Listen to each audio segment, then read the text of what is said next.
सवाल आपसे भी करूंगा कि यदि आपके पूर्वजों का जमीन उत्तर प्रदेश में, बिहार में, बंगाल में, उड़ीसा में कोई 5 एकड़, 10 एकड़, 50 एकड़ कब्जा करे और आपको लात मारकर भगा दे तो आपको कैसा लगेगा?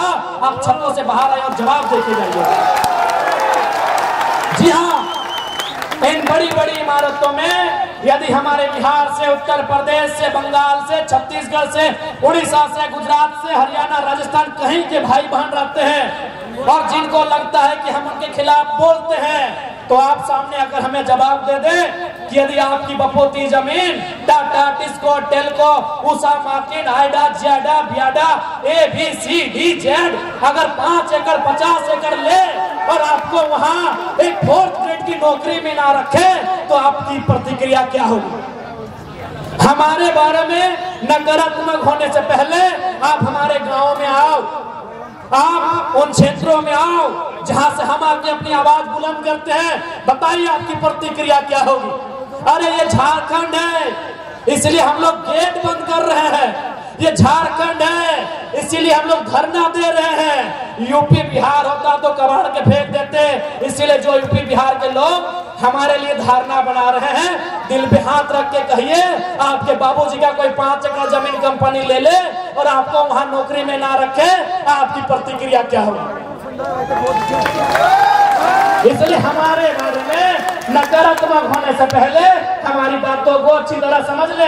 हम खतियान का समर्थन करते हैं। इसमें किसने आपको कहा कि जो लोग खतियानधारी नहीं वो भाग के चले जाए?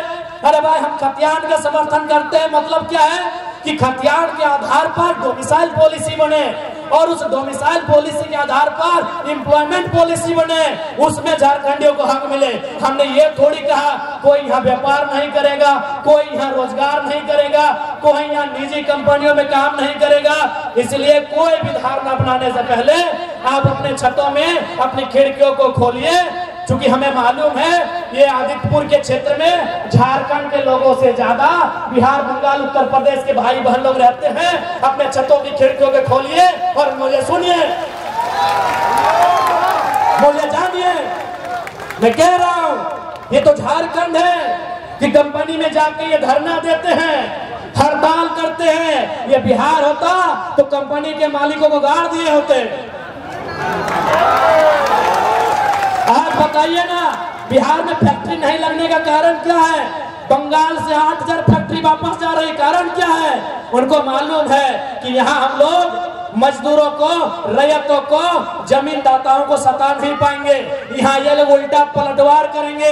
इसीलिए आपकी जानकारी के लिए बंगाल से 8000 कंपनी वापस जा रही है, बिहार में तो कंपनी जाती ही नहीं है। उनको मालूम है सबसे भोले, सबसे सीधे सरल झारखंड के लोग हैं। जमीन भी लीजिए, लाठी डंडा भी मारिए, इन लोग कुछ नहीं बोलेगा। हम रोज तिल तिल के मरते हैं, हम अपनी जमीन में भूखे मर रहे हैं, हम अपनी जमीन में बेरोजगारी का दंश झेल रहे हैं, हम अपनी जमीन में पलायन का दंश झेल रहे हैं। इसलिए सुन लीजिएगा साफ साफ, जो भी उद्योग के लोग हैं, पहला बात ये भी जान लीजिए कि हम उद्योग के खिलाफ नहीं है।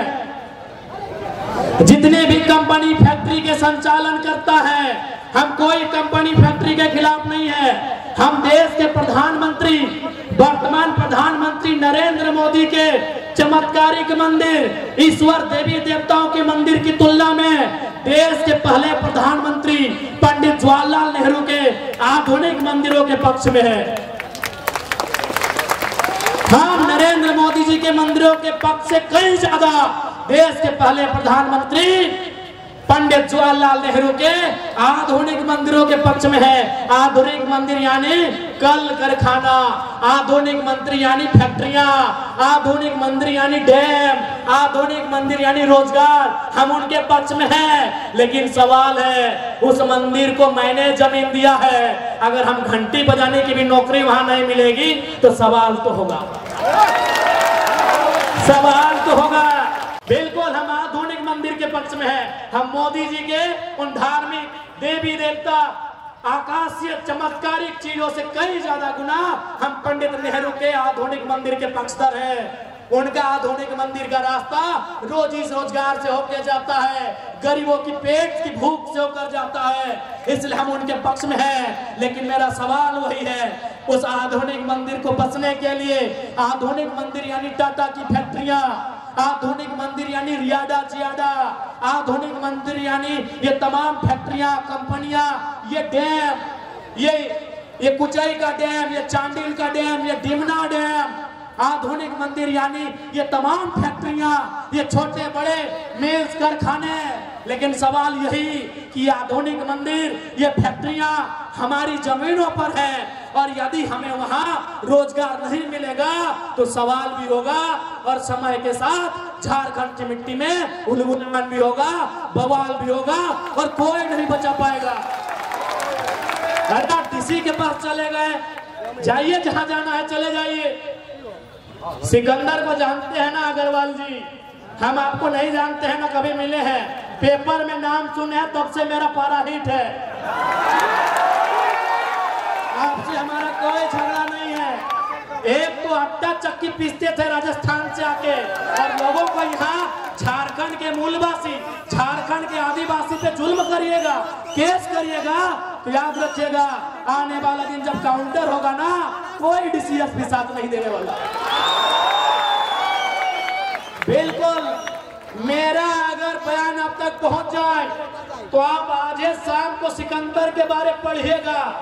वो सिकंदर जिसके बारे में कहा जाता है जो जीतो वही सिकंदर, वो सिकंदर जो यूनान के मकदूनिया का था, जिसने पूरी दुनिया को जीतने का सपना सजाया था, जिसने भारत के बहुत कुछ हिस्सों को जीत भी लिया था। लेकिन याद रखिएगा जब वो खाली हाथ लौट के इस दुनिया से जा रहा था, जब वो मात्र 33 साल की उम्र में मरने वाला था, उसके ठीक पहले उसने अपने तमाम मंत्रियों को बुलाकर कहा था कि जब मैं मर जाऊं ना तो 3 काम करना। मेरा जब जनाजा निकले तो मेरे दोनों हाथ बाहर कर देना। तो उनके मंत्रियों ने पूछा कि महाराज दोनों हाथ बाहर करने का मतलब क्या है? बोला मेरे दोनों हाथ बाहर करना, मुट्ठी खुली करना, ताकि दुनिया को पता चलेगा कि दुनिया को जितने चला सिकंदर खाली हाथ लौट के जा रहा। उसने दूसरा शर्त रखा था, सिकंदर ने दूसरा शर्त रखा था कि मुझे मेरे जनाजे को कंधा कोई एरा गेरा नहीं देगा, कोई मामूली आदमी मेरे जनाजे को कंधा नहीं देगा। मेरे जनाजे को कंधा मेरे प्रधानमंत्री, मेरे महामंत्री, मेरे सेना नायक देंगे। बोला सर इसका क्या मतलब है? न इसका मतलब है कि दुनिया के बड़े बड़े तीस मार खा, दुनिया के बड़े बड़े तुर्रम खा, दुनिया के बड़े बड़े सेना नायक सिकंदर की सेना में थे, तलवार लेकर भाला लेकर, फिर भी उसकी जान नहीं बचा पाए। तो डीसी देखते हैं कितना दिन बचाते हैं आपको, देखते हैं एसपी कितना दिन बचाते हैं आपको। और तीसरा, सिकंदर का तीसरा जो कहना था कि जब मेरा जनाजा गुजरे तो मैंने अपने जीवन काल में जितना भी कमाया है, उस समय सिक्का नहीं होता था, उस समय गांधी जी का नोट भी नहीं होता था। गांधी पैदा नहीं हुए थे तुम, उस समय सिक्का भी नहीं था, उस समय गांधी जी का नोट भी नहीं था। उस समय क्या होता था? ज्वेरात होते थे, ज्वेलरी होते थे, सोना चांदी यानी जेवर वगैरह होते थे, सोने चांदी के पन होते थे, बड़े बड़े सिक्के होते थे। तो सिकंदर ने कहा कि मेरे मरने के बाद 1 रुपया भी मेरा जो उत्तराधिकारी होगा, मेरे मरने के बाद 1 रुपया भी मेरे उत्तराधिकारी को मत देना, बल्कि मेरे जनाजा के आगे बिछाते जाना और लोग उस पे चल के जाए, ताकि दुनिया को पता चले कि धान एक दिन धूल बन जाता है। अग्रवाल जी आपके साथ साथ तमाम फैक्ट्री कंपनी चलाने वाले मालिक को कहेंगे कि धान एक दिन धूल बन जाता है। और कांधा ये डीसीएसपी बहुत छोटा होता है उनके प्रधानमंत्री लोग के सामने, उन लोग नहीं बचा पाया। इसलिए हमारी आपसे कोई व्यक्तिगत लड़ाई नहीं है। क्यों हमारी टीम आपके खिलाफ आंदोलन की आपको भी मालूम है। आप समय पे पैसा नहीं देंगे, आप ओवर टाइम करवाएंगे, 10 मिनट लेट होने से तनख्वाह काटेंगे, तो क्या आपको हम चुमा लेंगे? क्या हम आपको चुमा लेंगे? आप अपने बारे में डीसी को कहा नहीं बताएं कि आप कौन सा गलत काम करते हैं। आपने तो बता दिया जेल के लोग उद्योग को डिस्टर्ब कर रहे हैं। आपने बताया कि आप झारखंड सरकार ने जो रेट निर्धारण किया है non skill, skill, semi skill, skill, क्या आप उनके आधार पर पेमेंट दे रहे हैं? क्या पीएफ तथा जो भी सुविधाएं मजदूरों को मिलनी चाहिए आप दे रहे हैं? ग्रेजुटी दे रहे हैं? जो भी मजदूरों को सुविधा मिलनी चाहिए क्या आप अपनी फैक्ट्रियों में दे रहे हैं? अगर नहीं दे रहे हैं तो कौन मुंह से डीसी के पास गए थे? कौन मुंह से डीसी के पास गए थे?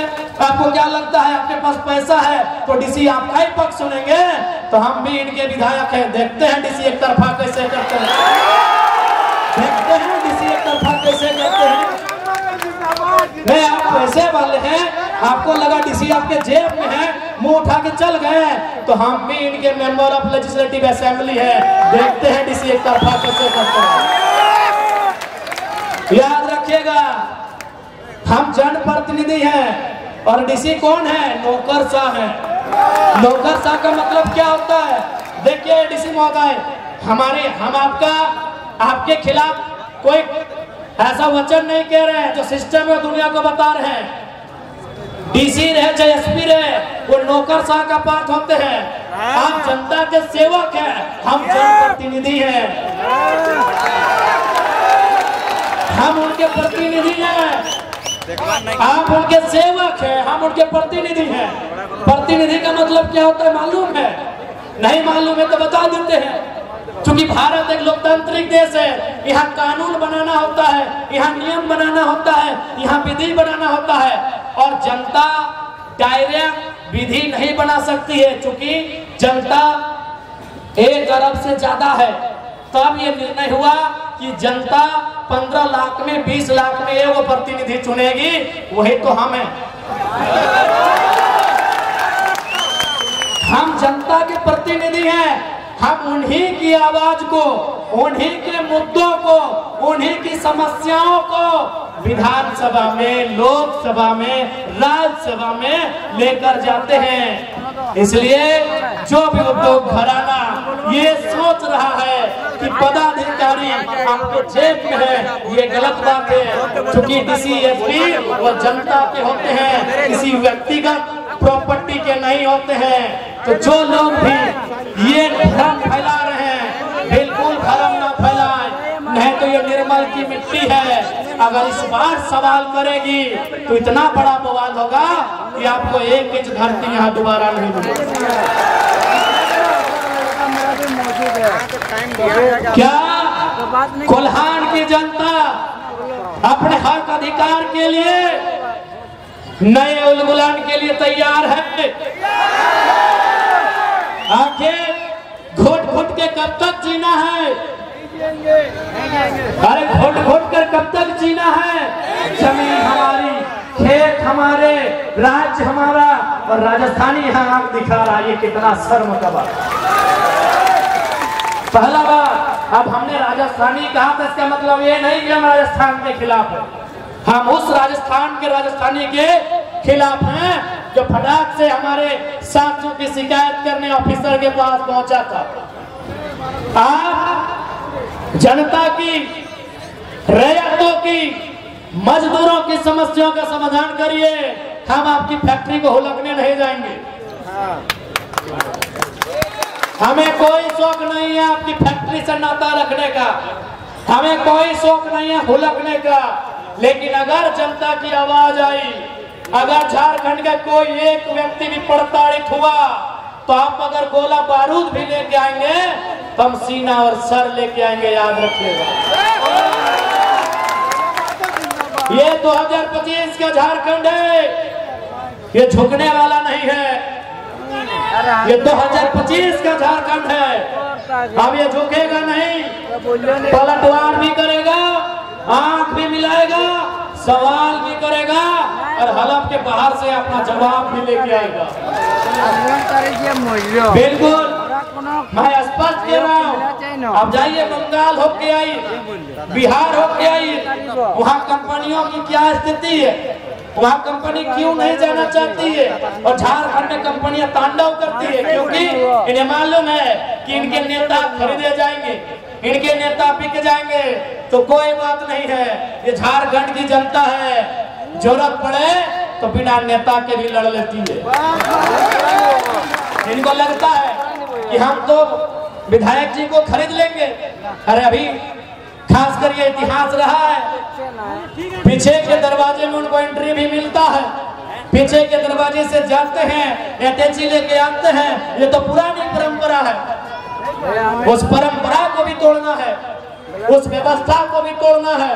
ये चुनौती है और उस चुनौती को स्वीकार करते हैं। इसलिए आज कोल्हान की सरजमी में उपस्थित तमाम माताओं, तमाम बहनों, तमाम नौजवान साथियों, हमारी लड़ाई कभी गलत नहीं रही है। हमारी लड़ाई हक के लिए रही है, हमारी लड़ाई न्याय के लिए रही है, हमारी लड़ाई झारखंड की अस्मिता अस्तित्व के लिए रही है। और उसके लिए हम, अरे इनसे तो छोड़िए, सामने यमराज भी आके खड़े होंगे तो दो दो हाथ कर लेंगे। सवाल यदि अस्मिता का होगा, सवाल यदि अस्तित्व का होगा, सवाल यदि जल जमीन जंगल का होगा, तब मुकाबला यमराज से भी करेंगे।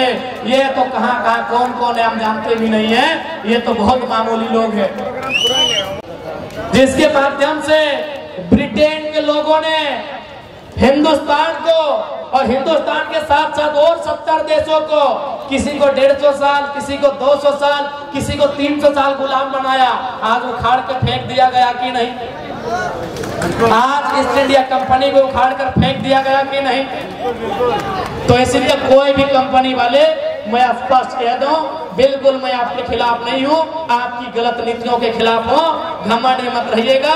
इस दुनिया ने ईस्ट इंडिया कंपनी की विदाई देखी है, आप तो 100 साल, 50 साल, 30 साल से। बस यहाँ की जनता थोड़ा सा डिफेंसिव मूड में चली गई है। हाँ, ये सच है।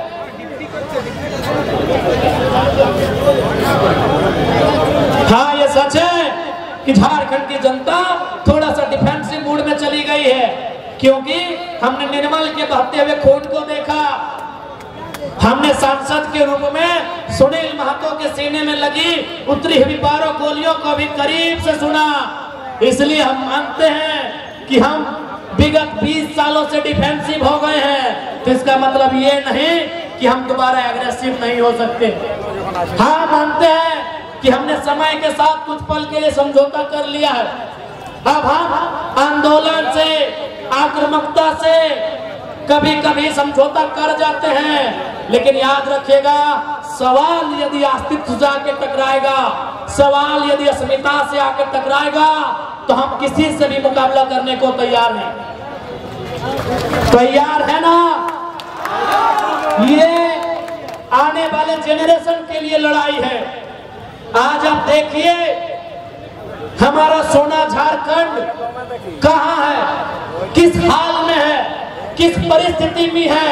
ये लड़ाई, ये संघर्ष, ये आने वाले जेनरेशन के लिए है। आज हमारे रोजगार की स्थिति क्या है, आज हमारे किसानी की स्थिति क्या है, आज हमारे शिक्षा की स्थिति क्या है, आज हमारे स्वास्थ्य की स्थिति क्या है, आज हमारे झारखंडी भाई और बहनों की स्थिति क्या है। ये अस्तित्व की लड़ाई है। आप ऐसा नहीं है, आप पूरे भारत में चले जाए, आप पूरे दुनिया में चले जाए, हर एक जगह उद्योग बने हैं, हर एक स्थान पे कल कारखाने आए हैं, खुले हैं, लेकिन झारखंडियों के साथ जो दुर्व्यवहार हुआ है वो पूरी दुनिया में, ब्रह्मांड में किसी के साथ नहीं हुआ है। आज निर्मल दादा के साथ साथ हम गुरुजी को भी याद कर रहे हैं। कुछ ही दिन पहले गुरुजी हमारे बीच अलविदा कह के चले गए, लेकिन आज गुरुजी के बेटे माननीय हेमंत सोरेन जी मुख्यमंत्री के रूप में काबिज हैं। मैं लोकतंत्र के चौथे स्तंभ के माध्यम से माननीय मुख्यमंत्री को भी संदेश दूंगा, आपके दुख में पूरा राज्य दुखी है, आपके दुख में हम भी दुखी हैं, लेकिन जैसे ही अगला सदन चले, गुरुजी के सपनों के झारखंड को बनाइए, और गुरुजी का आंदोलन में प्रमुख था धान काटो डुगडुगी बजाओ। गुरुजी का प्रमुख आंदोलन था डुगडुगी बजाओ, डुगडुगी बजाओ। और जमीन अपना जो महाजन लोग लिया है, जमीन अपना जो सूदखोर लोग लिया है, जमीन अपना जो सामंत लोग लिया है, उससे जमीन ले लो। तो हेमंत दादा जो जमीन कंपनी लिया है जहां यूज नहीं हुआ है, 101 धारा के तहत वापसी करने का अधिकार राज्य सरकार को है, चुपचाप वापसी करा। धारा 101 के तहत यदि इस भूमि में परियोजना नहीं आई है, उस योजना का संचालन नहीं हुआ है और 5 साल से ज्यादा का समय बीत चुका है, उस जमीन में रैयत के पक्ष में राज्य सरकार धारा सेक्शन 101 के अनुसार भूमि वापस करा सकती है। जो लड़ाई गुरुजी की थी, जो लड़ाई निर्मलदा की थी, वही लड़ाई तो आज भी है। आज भी जमीन की लड़ाई है, आज भी खेत खलिहान की लड़ाई है, आज भी 1960 से चले आ रहे चांडिल डैम की लड़ाई है, आज भी डिमना डैम की लड़ाई है, आज भी सरायकेला जमशेदपुर में जिन उद्योगों ने हमारी जमीन लिया है उसके बदले मुआवजा नौकरी देने की लड़ाई है, आज भी वही लड़ाई है। इसलिए माननीय मुख्यमंत्री महोदय 100 के बाद जब सदन चले, आपको चाहिए गुरुजी के सपनों के दिशा में राज्य की सरकार को बढ़ना चाहिए और इस राज्य के हितार्थ के लिए नियम कानून आपको बनाना चाहिए। मैं लोकतंत्र के चौथे स्तंभ मीडिया के माध्यम से विधायिका के अंग यानी माननीय मुख्यमंत्री आपके नेतृत्व की सरकार को ये संदेश देना चाहूंगा। आज जिंदाबाद जिंदाबाद। बड़ा दुख लगता है जब हम अपने पूर्वजों को श्रद्धांजलि देते हैं, जब उनके शहादत दिवस पुण्यतिथि के कार्यक्रमों में श्रद्धांजलि देते हैं। आज भी ये मन कहीं ना कहीं कचोटता है कि राज्य किसके लिए बना। उन मंचों में खासकर ये नारा गुरुजी और निर्मलदा के कालखंड से लगता था कि कैसे लेंगे झारखंड, जब ले लिया तो नारा लगा कैसे लिया झारखंड। नारा नीचे से लगता था कि लड़के लिया झारखंड, कट के लिया झारखंड, मर के लिया झारखंड। लेकिन आज सवाल उलट गया है, आज ये अब नारा नहीं लगेगा कैसे लिया झारखंड, अब सवाल ये होगा क्यों लिया झारखंड, किसके लिए झारखंड, क्यों लिया झारखंड, क्यों गुरुजी का संघर्ष, क्यों निर्मलदा का बलिदान, क्यों आज हर एक झारखंडी पूछ रहा है क्यों लिया झारखंड, किसके लिए झारखंड, आज हर एक झारखंडी पूछ रहा है। यदि हमारे लिए झारखंड तो टाटा में हम कहे नहीं है। आपकी जानकारी के लिए मैं बता दूं, इस राज्य के प्रथम राज्यपाल माननीय प्रभात कुमार जी टाटा के एनुअल फंक्शन में आए थे। जब वो आए, चूंकि राज्यपाल यानी एक बौद्धिक वर्ग, आप विधायक सांसद बन सकते हैं कम पढ़ लिख के, लेकिन राज्यपाल और राष्ट्रपति बनने के लिए थोड़ा होना चाहिए। राज्यपाल महोदय जब टाटा के कार्यक्रम में आए, कार्यक्रम के बीच में उनका एक छोटा सा सवाल था कि हम जानना चाहते हैं कि इन 100 सालों में, 100 साल होने में कुछ समय था शायद, क्योंकि राज्यपाल वो 2000 में बने थे और टाटा 1907 से, यानी उनका एक छोटा सा सवाल था प्रभात कुमार जी का कि हम जानना चाहते हैं टाटा प्रबंधन से कि विगत 100 सालों में, 1 साल, 10 साल, 25 साल और 50 साल नहीं, 100 सालों में आपने कैसी व्यवस्था बनाई, आज कितने झारखंडी टाटा का वीसी बन पाए। वीसी यानी वाइस चांसलर नहीं, वाइस चेयरमैन। ये प्रभात कुमार जी का सवाल था, किसका, किसी विधायक सांसद का नहीं, राज्य के प्रथम नागरिक, the first citizen of Jharkhand mister Prabhat Kumar. ये उनका सवाल था कि 100 सालों में कितने झारखंडी वीसी बने। टाटा प्रबंधन का उत्तर था लड्डू। टाटा जीरो, शून्य। प्रभात खबर, प्रभात कुमार, माफ कीजिएगा, प्रभात कुमार जी ने, हमारे उस समय के तत्कालीन राज्यपाल महोदय ने मुंह में कह दिया कि आपने झारखंडियों का क्या विकास किया है, आपका उत्तर बता रहा। आप होंगे दुनिया के लिए दयावान, आप होंगे कोरोना के काल में मोदी जी को 1000 करोड़ चंदा देने वाले, आप होंगे दुनिया में अपनी इज्जत शोहरत बनाने वाले, लेकिन झारखंड के लोगों ने जो आप